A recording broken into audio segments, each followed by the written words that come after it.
Salut à toutes et à tous, c'est Ezorp et aujourd'hui je vais vous parler d'un nouveau sujet sur la chaîne qui, je l'espère, va arrêter de l'être car je souhaite faire un peu plus de vidéos sur des contenus qui me plaisent. À l'heure d'aujourd'hui, j'ai une grande passion pour tout ce qui va être l'informatique en général. Je m'intéresse particulièrement, on va dire, dans la cybersécurité. C'est un des trucs que j'adore regarder des documentations sur internet, etc. Aujourd'hui, je vais vous parler du système d'exploitation le plus utilisé dans le monde, sans même que vous le sachiez. Je parle évidemment de notre pingouin préféré, Linux. Cette vidéo va se faire en plusieurs parties. Tout d'abord, on va regarder l'histoire de Linux. Ensuite, on va regarder les prérequis qui vont être nécessaires que vous compreniez pour cette vidéo. Ensuite, on va démontrer le fait que Linux ne soit pas utilisé. Et enfin, on va voir les avantages que présente Linux, ainsi que les distributions principales qui existent. À la fin, nous conclurons sur comment pouvoir tester ce système d'exploitation si bien. Tout d'abord, je tiens à mettre un point d'honneur. Cette vidéo s'adresse à toute la planète. N'importe qui peut comprendre cette vidéo. Je l'ai travaillée pour qu'elle soit compréhensible du maximum de personnes possible. Donc toutes les notions qui vont être dans la vidéo, la seule notion qui ne sera pas abordée dans cette vidéo, c'est qu'est-ce qu'un ordinateur. Si vous savez ce qu'est un ordinateur, vous pouvez regarder cette vidéo et il n'y a aucun problème avec ça. Tout d'abord, commençons par l'histoire de Linux. Donc Linux est un projet qui naît en 1991 en Finlande, où un étudiant nommé Linus Torvald crée un projet qui a le but d'être un noyau de système d'exploitation gratuit. J'ouvre une petite parenthèse, en effet, durant l'intégralité de la vidéo, je vais dire que Linux est un système d'exploitation. En réalité, ce n'est pas le cas. Je simplifie énormément. Linux est un kernel, donc un noyau de système, c'est-à-dire que c'est la base de beaucoup de systèmes d'exploitation. Système d'exploitation appelé distribution. Ensuite, toujours en 1991, notre étudiant montre au monde entier ce projet open source. Linux vient d'être créé. Open source, ça veut dire que n'importe qui peut taper sur Google code source de Linux et il va pouvoir lire une à une toutes les lignes qui font ce système. Évidemment, ça va être très compliqué à lire quand on n'a pas les compétences, mais c'est faisable. Et c'est ce qui prouve que Linux est un système sécurisé. S'il y a des failles de sécurité, les gens peuvent juste dire attends, il y en a une là, regarde, tu peux la réparer comme ça, et c'est fait instantanément. Pas instantanément, en quelques jours, mais c'est fait très rapidement. Partie 2, maintenant passons aux prérequis pour comprendre l'intégralité des sujets qui vont être abordés dans cette vidéo. Tout d'abord, la notion de distribution. Donc une distribution, autrement appelée une distro, c'est un système d'exploitation créé à partir d'un autre système d'exploitation ou du kernel directement de Linux. On peut citer plein d'exemples. Ubuntu est une distribution de Linux qui est basée sur une autre distribution de Linux, Debian, à laquelle ils ont rajouté des systèmes, des applications, des paramètres, etc. Où le but est de tout simplement rendre le système beaucoup plus facile à être utilisé. Ça, c'est une distribution. On peut aussi en parler de beaucoup d'autres, mais on y reviendra plus tard. Seconde notion que j'ai déjà abordée juste avant, donc ça va être très rapide. Un kernel, c'est un noyau qui est la base du système, c'est la toute première couche du système d'exploitation qui vont permettre ensuite de créer des systèmes qui auront besoin des couches précédentes pour fonctionner, afin de tout simplement rendre le truc beaucoup plus fluide, agréable et facile d'utilisation. Aujourd'hui, le kernel Linux, donc le noyau du système, c'est-à-dire celui créé par notre ami Linus Torvald, est à sa version 5.7 à l'heure actuelle. Néanmoins, beaucoup de distributions ne se mettent pas à jour sur la dernière version, parce que pour des distributions classiques, il y a des problèmes. Troisième notion, le langage utilisé dans Linux pour taper des commandes, ça s'appelle le bash. C'est juste le nom du langage. Quand on va taper une commande dans notre terminal, ça va utiliser le langage bash. Tout comme sur Windows, on a le langage PowerShell et du bash aussi, je crois que ça s'appelle aussi le bash sur Windows, mais c'est différent. Enfin, une commande, c'est une ligne de commande que l'on va insérer dans un terminal. Par exemple, la ligne de commande très simple ls,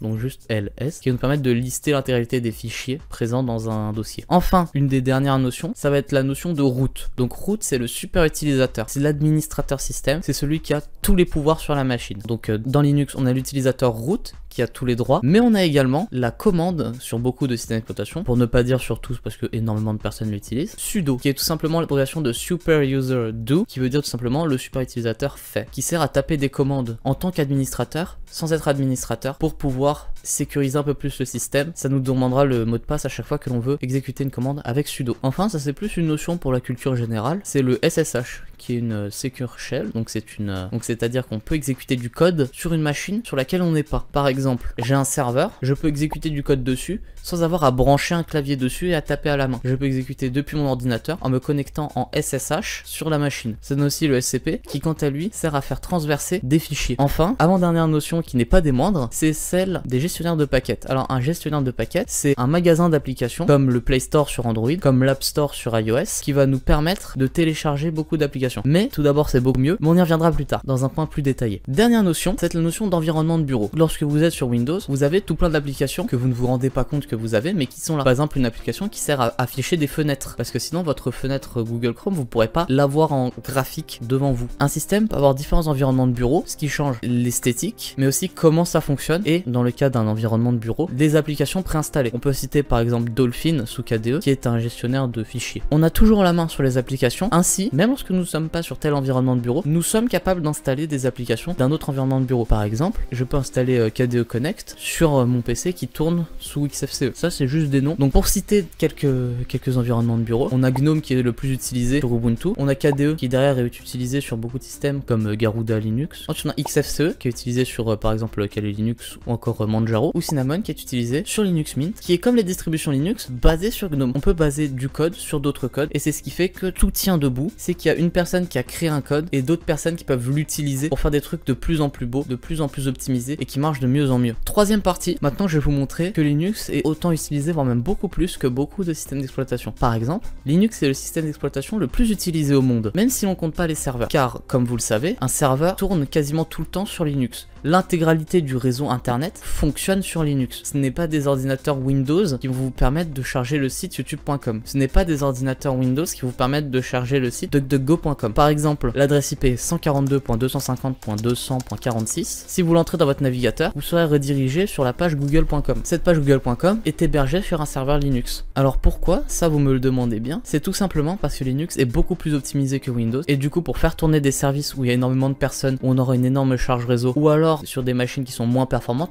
c'est pas le cas de Google, avoir Linux nous permet d'optimiser beaucoup mieux notre système. Si on regarde même uniquement d'un point de vue du client, le système le plus utilisé au monde, c'est Android, un système de téléphone, car beaucoup de personnes ont un téléphone sans avoir d'ordinateur. Il y a même beaucoup de personnes qui ont 2 téléphones, qui ont 3 téléphones, qui gardent l'ancien. Et grâce à ça, on arrive à des chiffres énormes. Quasiment 54,6% des appareils clients sont sous Android. Android qui est, maintenant je vais vous le dire, qui est basé sur Linux. C'est une version modifiée de Linux. Il y a 2 versions d'Android sur nos téléphones Android. Il y a le Android open source, qui est celui le moins utilisé. Et il y a le Android par Google, qui lui est celui qui est sur tous vos téléphones. Si vous regardez cette vidéo, c'est que votre téléphone est sous Android, ou alors sur iOS. 100% des 500 super ordinateurs les plus puissants au monde, ceux qui servent à résoudre des problèmes ultra complexes, celles qui servent à calculer dans des grandeurs astronomiques pour le bien de la population, ils sont tous sous une version modifiée de Linux, parce que Linux est le seul système d'exploitation qui permet d'utiliser pleinement son ordinateur sans aucun service Microsoft ou autre. Maintenant, passons à la 4e partie, les avantages que présente Linux par rapport aux autres systèmes d'exploitation. Là maintenant, je vais revenir sur ce que j'ai dit précédemment. Le gestionnaire de paquets. Depuis un terminal ou même une interface graphique sur beaucoup de distributions aujourd'hui, il est possible d'installer n'importe quelle application et de les mettre à jour avec une seule ligne de commande. Lorsque vous démarrez une application sur Windows, généralement, elle va vous afficher un gros message au milieu de votre écran, mettez-moi à jour. C'est pas du tout bien, c'est nul. Ça fait que pour chaque application que vous avez une autre application qui tourne en arrière-plan et qui vérifie les mises à jour. C'est ce qui fait que quand vous démarrez votre ordinateur, des fois vous avez une fenêtre Google Chrome qui vous dit vous mettre à jour sous Linux. Donc là, je vais prendre Ubuntu, qui est le système d'exploitation Linux le plus utilisé au monde, donc qui est basé sur Debian, donc ça marchera aussi sur Debian. Vous avez juste à vous connecter sur votre compte, à ouvrir un terminal, à taper apt update, entrée, vous attendez que ça charge, que ça mette à jour les dépôts, vous tapez apt full upgrade, vous avez mis à jour votre système d'exploitation. Vous pouvez évidemment mettre sudo devant pour avoir les permissions. C'est incroyablement puissant. Donc pour citer quelques gestionnaires de paquets, on a apt pour Debian, DNF pour Fedora, on a Pacman pour les arch Linux, on a Pamac sur Manjaro, et on a Yum qui est sur CentOS et Red Hat Enterprise Linux. Et parmi ces magasins d'applications, qui en contiennent déjà énormément, on peut rajouter des dépôts qui sont comme si on ajoutait des extensions. On prend le magasin, on rajoute une petite pièce sur le côté, on l'agrandit pour avoir encore plus d'applications, dont notamment ceux qui sont gérés par la communauté. Car vous, si vous savez coder, vous pouvez créer une application, vous pouvez la mettre sur un gestionnaire de paquets et des gens pourront la télécharger avec une seule commande. Par exemple, on peut citer les dépôts AUR pour Pacman, qui sont des dépôts gérés par la communauté, qui vous permettront d'installer des applications non disponibles sur le gestionnaire de paquets principal. On a aussi les dépôts Snap et Flatpak. Enfin, on a la customisation. Pouvoir changer tout ce qu'on souhaite avec des environnements bureaux différents, changer cette couleur en particulier, tu veux mettre cette taskbar en transparent, il n'y a pas de souci, tu peux le faire. C'est incroyablement puissant et ça permet d'avoir un ordinateur complètement unique et personnalisé selon nos goûts, nos envies, nos besoins productifs. Et ça, c'est l'un des plus gros points positifs pour Linux. Ensuite, point suivant qui n'est pas des moindres, là ça va être des notions un peu plus compliquées, ça va parler de privacy. Donc, pour respecter votre vie privée, Linux est incroyablement doué. Car, si vous en doutez encore, il suffit d'aller dans votre compte Google et de télécharger les données qu'ils ont sur vous. Il n'y a pas besoin de plus pour vous convaincre à quel point tout le monde nous espionne. Maintenant, il semble évident que votre système d'exploitation est tout ce que n'importe quel commercial voudrait. Il contient l'intégralité de vos activités sur toutes les applications installées, l'intégralité de vos connexions internet sur n'importe quel site visité, que ce soit votre banque ou une recherche Google que vous avez faite à 4h du mat parce que vous vous posez une question. Il n'y a que Microsoft qui peut accéder à tout ça en même temps, grâce à Windows. Maintenant que vous savez ça, vous devrez sûrement vous protéger. Dommage, un VPN dans cette situation sera complètement inutile, car ça va juste envoyer les données à Microsoft via une autre route. L'unique moyen de bloquer l'accès de vos informations à Microsoft, c'est tout simplement de ne plus utiliser leur système d'exploitation. C'est le seul et unique moyen de bloquer à 100% l'intégralité des trackings qui vous sont faits. Autre point positif pour Linux, le fait que ça soit open source. Allant avec le point précédent, et comme je l'ai dit encore avant, l'open source est la raison principale pour laquelle Linux est aussi bien. Le fait que n'importe qui puisse collaborer au code le rend incroyablement rapide à développer. Ça le rend aussi extrêmement sécurisé, grâce au fait que les failles de sécurité sont découvertes plus facilement par des personnes qui vont les dire aux développeurs, plutôt que par des personnes malveillantes qui vont en utiliser pour déployer WannaCry sur plus de 2 millions d'ordinateurs. Enfin, le fait que Linux soit open source lui permet d'avoir des thèmes par-dessus le système d'exploitation Linux. On peut rajouter des thèmes. Je vais pas citer de plus connus parce qu'il y en a une pelletée. Mais par exemple, si vous lancez le logiciel LibreOffice qui est open source également sur votre ordinateur Windows, vous verrez que le truc est pas très beau. C'est un peu daté.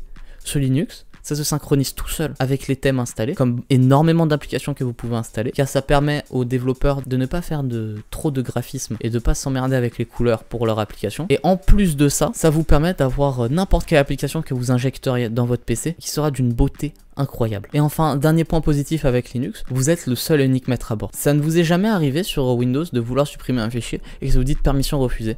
Vous voulez désactiver un programme au démarrage, Microsoft refuse. Il vous dit non, vous n'avez pas le droit de faire ça. Alors que vous avez payé votre système d'exploitation 110 €. Ça ne devrait pas exister. Vous devez avoir le contrôle de ce que vous achetez. C'est pour ça que Linux a un système de permission basé sur 3 types d'utilisateurs. Alors tout d'abord, l'utilisateur qui a créé le fichier. Donc par exemple, si je crée un fichier en tant que super utilisateur, donc sous root, j'aurai le droit de lire, écrire ou exécuter. Ces 3 éléments-là peuvent être appliqués pour l'utilisateur qui a créé le fichier, le groupe de l'utilisateur qui a utilisé le fichier, des groupes de permission, et également sur n'importe qui d'autre. C'est-à-dire que si je veux que tous les autres utilisateurs sur cet ordinateur puissent lire le fichier mais ne puissent pas l'écrire, ça se fait très facilement. Bien évidemment, cela n'a aucun lien avec l'utilisateur root qui lui, peu importe le fichier de peu importe quel utilisateur, il aura toujours l'intégralité du droit dessus, à moins que ça soit quelque chose de chiffré et d'inaccessible. Le fait d'avoir des systèmes de permission qui vous donnent l'accès total à votre machine, ça empêche 2 choses. Premièrement, les mises à jour intempestives que vous avez sur Microsoft Windows, qui sont à cause du fait que vous n'avez pas les droits maximaux. Le privilège maximal qu'il y a sur votre machine est donné à une entité qui s'appelle Windows Update, qui est supérieure à vous, sur votre propre machine. C'est pour ça que vous pouvez éteindre votre PC, le rallumer, et il se met à jour, sans que vous ayez décidé. Alors que sur Linux, le seul et unique utilisateur qui a tous les accès sur tous les autres, c'est l'utilisateur root, c'est vous. C'est vous qui contrôlez quand votre ordinateur doit s'éteindre. C'est vous qui contrôlez quand votre ordinateur doit envoyer un mail. C'est vous qui contrôlez quand votre ordinateur doit se mettre à jour. Et ça, c'est l'un des plus grands points avantageux de Linux. Et secondement, vous n'avez pas besoin de le mettre à jour. S'il n'y a pas de faille de sécurité, sans mettre à jour votre système d'exploitation, il marchera toujours. Contrairement à Microsoft Windows, qui peut devenir obsolète. Tiens, telle version ne marche pas avec les derniers pilotes. Tiens, je ne suis pas à jour, je ne peux donc pas bénéficier du nouveau Microsoft Store. Je ne suis pas sur Windows 11, quel dommage. Sous Linux, vous mettez à jour votre système marche, vous pouvez éteindre l'ordinateur, le redémarrer dans 5 ans, il marchera toujours à la même puissance. La seule chose que vous risquez à ne pas mettre à jour votre système Linux, c'est éventuellement de choper une faille 0 day, donc qui est une faille informatique dans une application ou dans le système lui-même, qui permet à n'importe qui, généralement des gens mal intentionnés, d'exécuter du code malveillant sur votre machine et ainsi de vous faire miner du bitcoin. Enfin maintenant, 5e point, les distributions principales de Linux. Donc comme je l'ai dit au tout début de la vidéo, la distribution Linux est un système d'exploitation qui va être basé sur le noyau Linux ou alors basé sur d'autres distributions. C'est pour ça qu'il existe plusieurs distributions mères. Donc cette liste est une liste non exhaustive qui se base principalement sur ce que moi j'ai déjà testé et je ne vous en recommande aucune car tout simplement le but de mon discours est de vous apprendre comment ça marche et non pas de vous montrer des distributions qui marchent réellement, car il existe beaucoup de distributions user-friendly, c'est pas les premières que je vais citer. Donc tout d'abord, le système le plus utilisé, c'est Debian, qui utilise le gestionnaire de paquets apt. Il est souvent utilisé sur des serveurs et marche aussi très bien sur un ordinateur de travail. Debian est le système derrière Ubuntu, la distribution Linux la plus utilisée dans le monde, et également Kali Linux, aka le système du hacker. Ensuite nous avons Fedora, qui est faite pour être à jour très rapidement, baissant considérablement le nombre de failles Zero Day qu'elle contient. Elle est mère de beaucoup de systèmes connus comme Red Hat Enterprise Linux, CentOS et en fait énormément de distributions pour serveurs. Il utilise le gestionnaire de paquets DNF et possède également une très grande communauté, parfait pour avoir des solutions sur des problèmes même de pointe. Ensuite, il y a Arch Linux. Je vous le déconseille de l'utiliser comme première distribution parce que vous allez vous mordre les doigts. À niveau plus expérimenté, c'est un très bon compromis entre la facilité d'installation, la facilité d'utilisation de tous les jours et l'optimisation de Gentoo, qu'on va parler plus tard. Arch Linux est également mère de beaucoup d'autres distributions, comme Manjaro, qui est la 5e distribution la plus utilisée dans le monde, Garuda Linux, que j'utilise personnellement sur mon ordinateur portable, ou encore SteamOS, qui tourne sur le Steam Deck. Son principe est que vous êtes réellement le maître. En installant Arch Linux, vous faites tout manuellement. C'est vous qui devez créer le système d'exploitation que vous allez utiliser, ce qui permet d'être relativement optimisé, mais tout en gardant des gestionnaires de paquets, comme par exemple le très connu Pacman, qui est beaucoup mieux que l'intégralité des autres gestionnaires de paquets pour avoir testé. Mais c'est pas le seul avantage d'Arch Linux, car le plus gros avantage d'Arch Linux, c'est évidemment pour flex en société. En publiant son NeoFetch et mettre dans son statut Discord, dans sa bio Twitter, by the way, I use Arch, permet de monter dans le rang social énormément. Et comme déjà dit, je suis sur une distribution Arch-based, donc Garuda Linux, qui prend juste des systèmes par défaut sur Arch et me permet juste de profiter de Pacman sans avoir à m'énerver à fabriquer mon système moi-même, sous l'environnement de bureau XFCE. Tiens à préciser. Et enfin, là c'est vraiment pour le roi des rois, celui qui nous domine tous, celui qu'on prie tous les matins devant notre ordinateur, ça va être l'utilisateur Gentoo.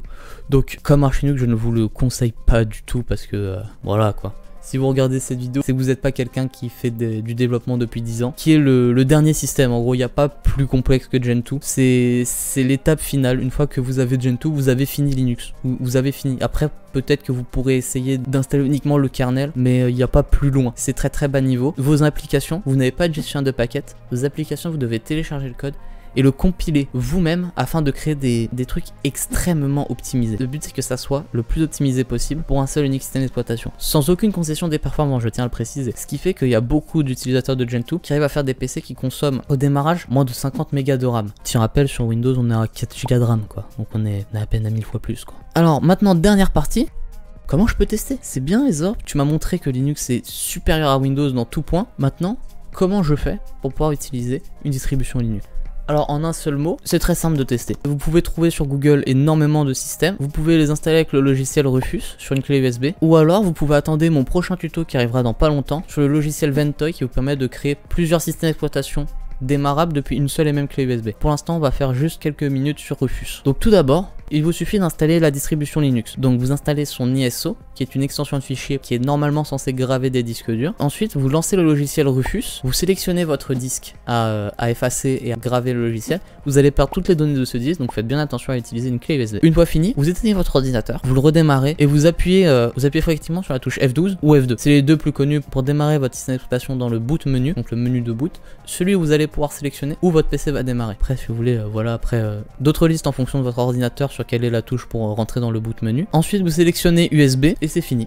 Votre PC va démarrer sur le système d'exploitation. Évitez de l'installer si vous voulez pas tout casser. Généralement, ce qu'on fait, c'est que lorsqu'on télécharge un système, on démarre notre ordinateur dessus et on regarde qu'est-ce qu'on peut faire. On essaye de toucher un peu sur les réglages, sur comment ça marche. On essaie de rentrer 2-3 commandes dans le terminal. Vous pouvez juste vous amuser. Enfin, si vous voulez en apprendre un peu plus sur les commandes Linux, afin de pouvoir maîtriser ce système d'exploitation qui est mine de rien compliqué à rentrer dessus, mais une fois qu'on y est, c'est le bonheur. Je vous recommande la vidéo d'un ami, Fuyuta. N'hésitez pas à aller regarder sa vidéo ou à vous abonner à sa chaîne également. N'oubliez pas également de vous abonner à ma chaîne. J'espère vous revoir très bientôt pour pouvoir faire encore plus de vidéos sur des sujets comme ça qui m'intéressent. Quant à moi, c'était Ezorp et je vous souhaite une bonne fin de journée.